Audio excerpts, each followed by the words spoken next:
में कुछ हटाना टैक्स का टैक्स मन के कर कचे कर ठीक है। इसको पहले लगान भी कहा जाता था, ठीक है, लगान आप कहा जाता है टैक्स, टैक्स यानी कि कर, ठीक है ना। कर कहने को कचे देखो कर एक बहुत ही जरूरी चीज़ है, ठीक है। यह एक अनिवार्य भुगतान है जो कानूनी रूप से देना पड़ता है, नियम पूर्वक इसे देना पड़ता है ना। उतना ही निश्चित है कर, उतना ही निश्चित है जितना कि मृत्यु, ठीक है नहीं, क्योंकि यह सरकार के राजस्व का मुख्य स्रोत है। आखिरकार सरकार के पास पैसा कहाँ से आएगा भाई, टैक्स देंगे तभी तो आएगा। यानी कि जितना, इसलिए किसी ने कहा है ना कि कर उतना ही जरूरत है जितना कि कच्ची है मृत्यु जरूरत है ना। सरकार का मुख्य राजस्व का स्रोत कच्ची है तो टैक्स है, इसलिए है ना। अब कराधान का सिद्धांत किसने दिया था, आडम स्मिथ। आडम स्मिथ को ही कच्ची कहा जाता है तो इकोनॉमिक्स का पिता कहा जाता है, यानी कि जनक कहा जाता है, ठीक ना। अच्छा तो आप कहता है टैक्स के प्रकार है। टैक्स के प्रकार देखो, पहला समानुपाती है ना, समानुपाती वैसा कर जो आय घटने पर बढ़ने से बदलता नहीं, माने कि आय घट जाए ना तो टैक्स में कोई बदलाव न हो तो उसे कच्ची कहते हैं समानुपाती। समानुपाती कर कहते हैं यह गरीब और अमीर को समान रूप से प्रभावित करता है, माने कि गरीबों पर उतना ही टैक्स लगेगा और अमीरों पर उतना ही टैक्स लगेगा, इसलिए इसको कच्ची कहते हैं समानुपाती प्रोपोर्शनल, ठीक है। मतलब कि गरीब रहे या अमीर रहे सबको उतना टैक्स देना है तो देना है, इसलिए इसको कैसे कहते हैं समानुपाती। एक होता है प्रगतिशील टैक्स, ठीक है, यानी कि प्रगतिशील कर आय बढ़ने के साथ ही बढ़ता जाता है ना। इसका प्रभाव अमीर पर ज़्यादा पड़ता है, काहे कि पैसा बढ़ रहा है, इनकम बढ़ रहा है तो टैक्स भी बढ़ेगा, तो इसे कैसे कहते हैं प्रगतिशील। प्रगतिशील मतलब विकास है ना। और यह आय संपत्ति की असमानता को दूर करता है, ये आय एवं संपत्ति की असमानता कैसे करता है, दूर करता है। एक होता है कच्ची अधोगामी कर, माने कि डिजरेसिव टैक्स, यह आय को बढ़ने से प्रारंभ होता है किंतु एक निश्चित सीमा पर जाकर के समान हो जाता है, माने कि शुरू में बढ़ने पर बढ़ता है और अंततः निश्चित सीमा पर जाकर कच्चे होता है रुक जाता है, तो उसे कच्चे कहते हैं अधोगामी कर। इसे प्रारंभ में प्रगतिशील गुण होते हैं, बाद में समानुपाती। समानुपाती उनके सब एक जैसन, और शुरू में प्रगतिशील माने कि बढ़ता है तो प्रगतिशील और बराबर होता है तो कच्चे समानुपाती। चौथा टैक्स का प्रकार है कि प्रतिगामी कर।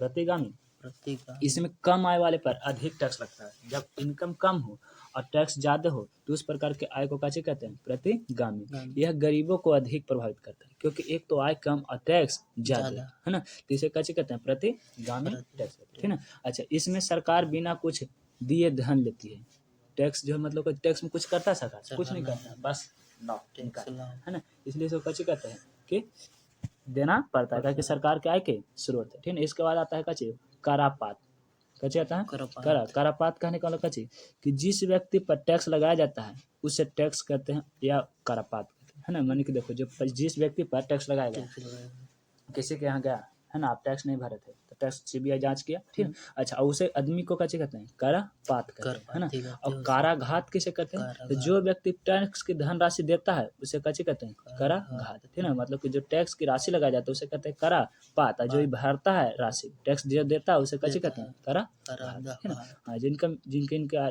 5 लाख 3 लाख से अधिक होते हैं उसके है ना टैक्स भरता है। प्रत्यक्ष कर वैसा टैक्स जो किसी व्यक्ति पर लगाया जाता है ना, और अंततः उसे वसूल किया जाएगा, है ना, डायरेक्ट टैक्स कहलाता है, यानी कि प्रत्यक्ष कर वैसा टैक्स जिसमें कैसे किया जाए अंततः उसी से किसी व्यक्ति पर लगाया जाए और ओकरे से शुल्क कर जाए तो उसे कैसे कहते हैं प्रत्यक्ष टैक्स। जैसे डायरेक्ट टैक्स किसी व्यक्ति पर लगाया जाता है इनकम टैक्स, है ना। संपत्ति कर, संपत्ति पर कोई टैक्स लगाता है। निगम कर, उपहार कर, है ना, गिफ्ट टैक्स, ये सब पर कैसे होता है प्रत्यक्ष टैक्स, मतलब कि जैसे ही आप जाओ खरीदने तैसे आपको टैक्स लग जाए, है ना।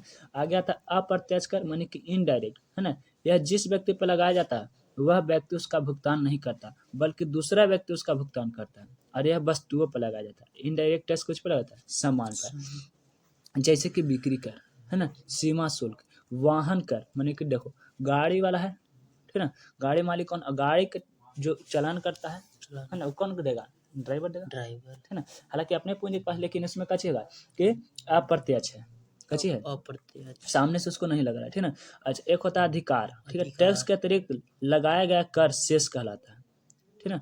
और शेष के धनराशि के द्वारा सरकार प्रौढ़ शिक्षा, सफाई पर, सामाजिक सुरक्षा पर काम करती है। टैक्स जो है इसको प्रकाशित सरकार करती है, तो सरकार प्रौढ़ शिक्षा, युवा शिक्षा पर देता है ना, साफ सफाई पर लगाता है, और सामाजिक सुरक्षा पर, पुलिस वगैरह के फैक्ट्री के जितना हमने सब टैक्स भरते उसी से सब सरकारी कर्मचारी के कच्चे आता है पेमेंट आता है ना।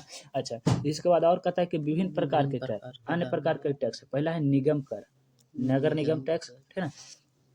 जिसे हम लोग कॉर्पोरेट टैक्स कहते हैं। यह बड़े बड़े कंपनी पर लगाया जाता है। यह प्रत्यक्ष कर है। यह मुनाफे के 30% लगाया जाता है। निगम कर कितना परसेंट लगता है? 30%।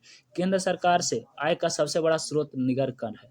केंद्र सरकार का सबसे बड़ा टैक्स काची होता मिलता है? निगर कर से, है ना। जैसे कि टाटा कंपनी से, है ना, सबसे ज्यादा टैक्स देने वाली company Tata company, Birla company, ठीक है ना, रिलायंस कंपनी, ये सब कंपनी को कुछ देता है निगम कर के परसेंट 30%। मतलब कि, है ना, 1 करोड़ अगर है ना, मतलब कि 1 करोड़ पर 30 लाख, लेकिन 1,000 तो उसको पर 30% यानी कितना, तो है ना 100 रुपये में 30 रुपये, तो 1,000 में कितना 300 के लेके चल जाएगा सरकार, बिना कुछ किए दिए टैक्स लेके चल जाएगा, ठीक है ना।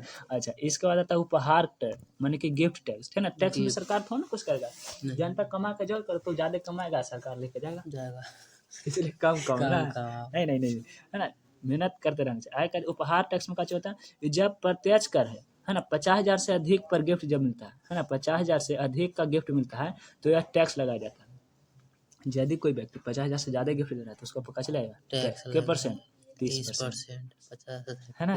अच्छा, इसलिए छोटा छोटा गिफ्ट देना चाहिए, नहीं, है ना। बड़े बड़े लोग जैसे कि केबीसी में कौन बनेगा करोड़पति होता है ना, इसको में चाहे तो आईपीएल में कहता है ना 2 करोड़ लोग मिलेगा जीतेगा, 2 करोड़ तुमको नहीं होगा, 30% कौन लेके जाएगा? सरकार, है ना। देखो कोई विजेता 5 करोड़ जीता, है ना, तो विजेता को 3.5 करोड़ मिलते हैं, काहे के 30% लेकर के चल जाते, है ना।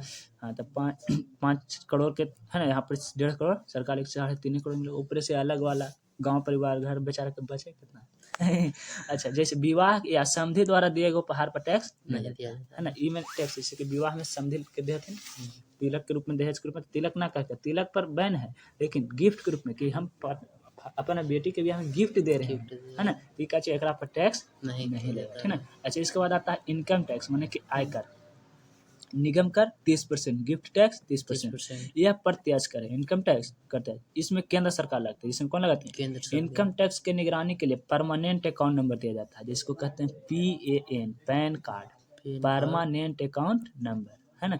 अब 18 साल से ऊपर पैन कार्ड को बनाया दिया जाता है कि अगर आप कमाएगा बैंक अकाउंट से पैन अकाउंट लिंक करिए, है ना। जैसे ही इनकम बढ़ेगा सरकार इनकम टैक्स वाली आएगी और पैसा लेके जाएगी, है ना। भारत में इनकम टैक्स के 4 स्लैब है। कितना स्लैब है? 4, है ना।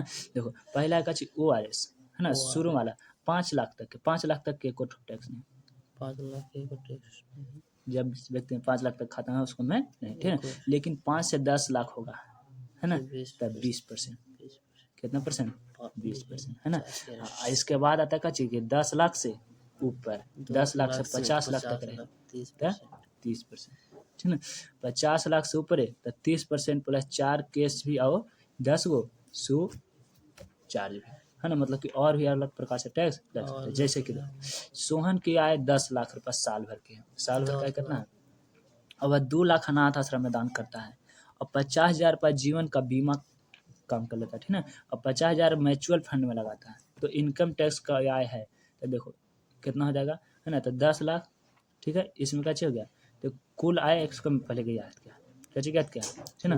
तो टोटल टैक्स का देखो 2 लाख, ठीक है ना, अनाथ आश्रम में, ठीक है, 50,000 बीमा, 50,000 म्यूचुअल फंड, ठीक है ना। तो यहाँ पे क्या चाहिए, इनकम टैक्स का ब्यौरा कंपटीशन बनना पड़ता है, कंपटीशन से इनकम टैक्स को ITR जमा करना, मतलब कि इसको में क्या चाहिए, तो देखो 10 लाख है तो 10 लाख से ऊपर 30% इसको देना पड़ेगा। कितना परसेंट देना पड़ेगा?